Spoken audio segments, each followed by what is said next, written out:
नमस्कार। मुंबई से फिर एक बार आपके सामने देश और जनता के हित में सदैव तत्पर बात करने वाला आपका अपना रविंद्र जैन, मुंबई से। क्या चलता है दोस्तों, बुद्धिमान लोगों, जब तक भारत से भ्रष्टाचार खत्म नहीं होगा, मानवता का विकास नहीं होगा और देश का उद्धार नहीं होगा। यही एक सबसे मजबूत बात है। आप देखिए, भारत में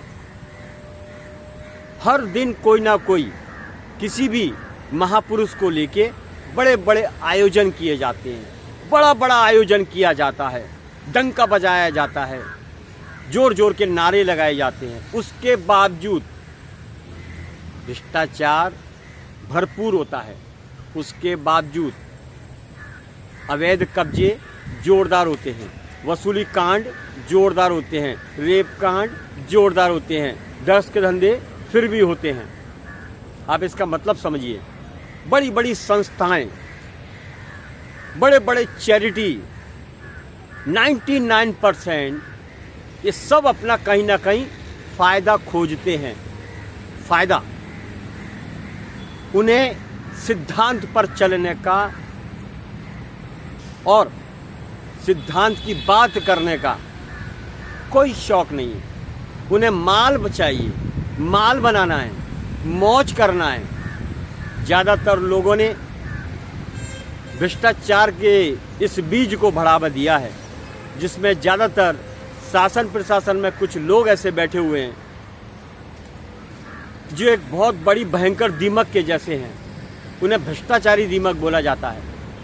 वसूलीबाज, बोतलबाज, बुलबुल को नचाने वाले, बड़ी बड़ी बातें करने वाले, डींगे हाँकने वाले कुछ ऐसे खतरनाक लोग हैं जो गैंगस्टर तैयार करते हैं। ये सच्चाई है। देखिए, हम आपको फिर बोल देना चाहते हैं, भारत के किसी भी कोने में अपराध नहीं हो सकता है। ड्रग्स माफियाओं का अड्डा नहीं बन सकता है, रेपिस्ट नहीं घूम सकते हैं, अवैध कारोबार नहीं हो सकते हैं। पानी वाले माफिया, फेरे वाली माफिया, सब शेरे टैक्सी माफिया, ये सब एसोसिएशन के पैदा किए हुए झुंड हैं जो अपना माल बनाने का काम करते हैं। कहीं ना कहीं ज़्यादातर 99% देश के विकास का सवाल ही पैदा नहीं है। देश का विनाश करेंगे लेकिन पैसा दो। हर जगह देखिए, हिंदुस्तान के किसी भी कोने में जाइए, बिना पैसे के कोई भी काम नहीं होता है। तारीख भी अगर लंबी लेनी है, केस को सुलटाना है, तो वकीलों के पास बहुत सारे हथकंडे हैं। बस सिर्फ पैसा दे दो, पैसा दे दो। पैसा माई बाप हो गया है। ये पैसा क्या करता है? पैसा अपने कर्मों को भी देख, अपने कर्मों का हिसाब भी लिख के देख कि तूने कितने ज़िंदगी में पाप किए। खाली पैसा करने से कुछ नहीं होगा। पैसा अय्याशी कराएगा, पैसा पेट भरेगा, लेकिन ये तुम्हारे कर्म है। वो कर्म का हिसाब तो तुमको ऊपर चुकाना पड़ेगा, क्योंकि आम बोने वालों को आम मिलता है, नीम बोने वालों को नीम मिलती है। इसी तरह बुरे कर्म करने वालों को बुराई मिलती है। ये बात याद रखिए। अकबर गया, खिलजी गया, बाबर गया, औरंगजेब गया, कितने बुरे बुरे लोगों ने भारत पर कब्जा करने की कोशिश की, नरसंहार किया, बुरा कांड किया, लेकिन जितने भी बुरे लोग थे उनका विनाश हो गया, सर्वनाश हो गया और लोग उनको आज थूकते हैं। लेकिन जिसने अच्छा काम किया, छत्रपति शिवाजी महाराज, संभाजी महाराज, पृथ्वीराज चौहान, अहिल्याबाई, महारानी लक्ष्मीबाई, महाराणा प्रताप, ऐसे ऐसे लोगों ने जो देश हित में काम किया, आज उनका स्वर्ण अक्षर में नाम लिखा है। लोग उन्हें आज भी याद करते हैं और जयंतियाँ मनाते हैं। लेकिन आज के लोगों में जयंती मनाते हैं, आयोजन करते हैं, लेकिन उनके रास्ते पर, महापुरुषों के रास्ते पर कोई भी व्यक्ति नहीं चलता। यानी 99% लोग उनका पालन नहीं करते। कहीं ना कहीं उनके साम्राज्य का, उनकी आवाज़ का, उनके अस्तित्व का सिर्फ फ़ायदा उठाते हैं। जेब भरते हैं, पेट भरते हैं, पेटियां भरते हैं। ये हाल है और ये हकीकत है। इसीलिए 1947 के बाद से आज तक, अभी तक भारत का भ्रष्टाचार जीरो नहीं कर पाए, बल्कि बढ़ता जा रहा है। अभी तो ऐसी हालत है, जो पवित्र दूध बच्चे पीते हैं उनमें मिलावट, जो बड़ी बड़ी कंपनियों के सर्फ, डिटर्जेंट, साबुन, क्रीम, तेल, पेस्ट, वो भी नकली।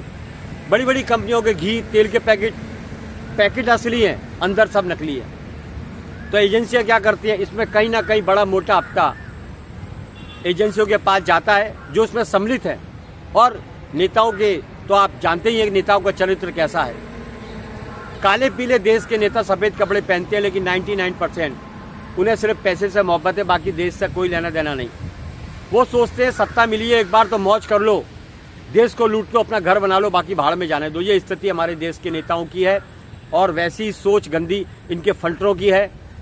सबसे बड़े करप्शन करने वाले, पैदा करने वाले, बीज को उगाने वाले शासन प्रशासन में बैठे हुए दो लोग हैं जो इस आबादी को बढ़ाने का काम करते हैं, यानी करप्शन को फैलाने का काम करते हैं। यह हकीकत है, सच्चाई है, कड़वा सच है।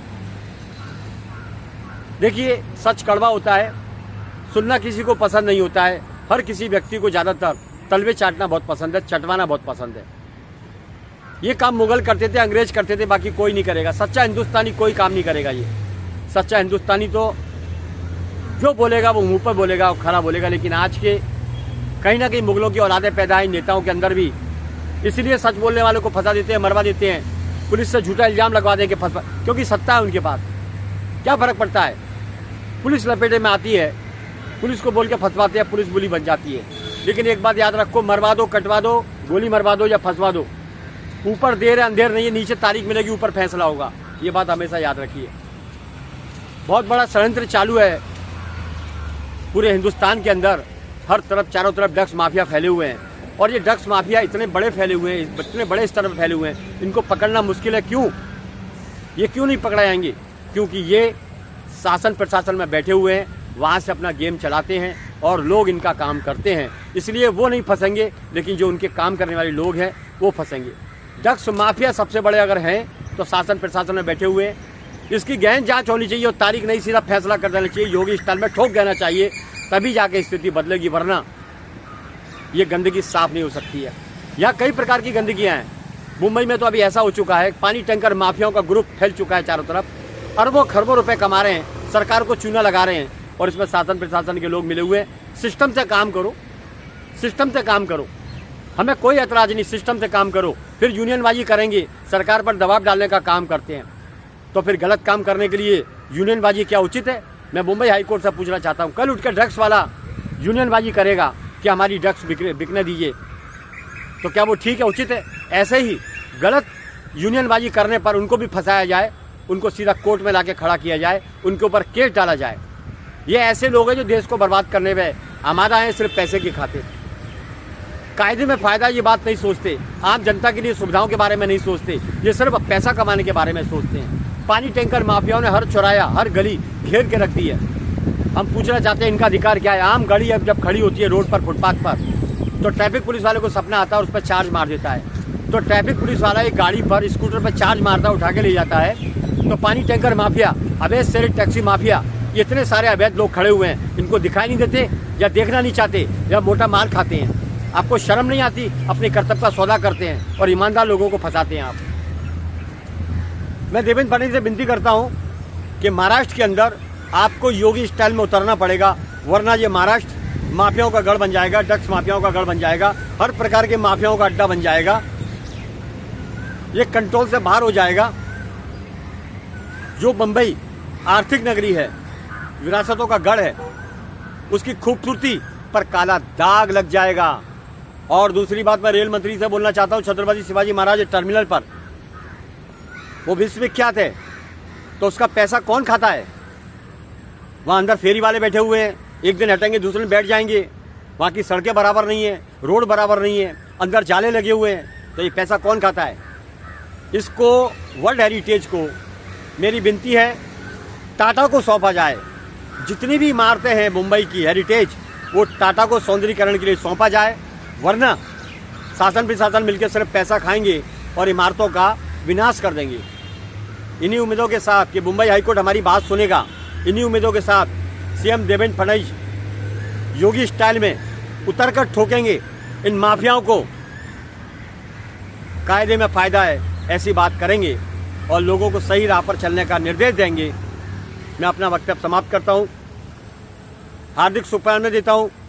आगे बढ़िए, देश आपके साथ है। जय हिंद, नमस्कार। मुंबई से मैं हूँ रविंद्र जैन, आपका अपना। फिर आऊँगा नए विषय के साथ।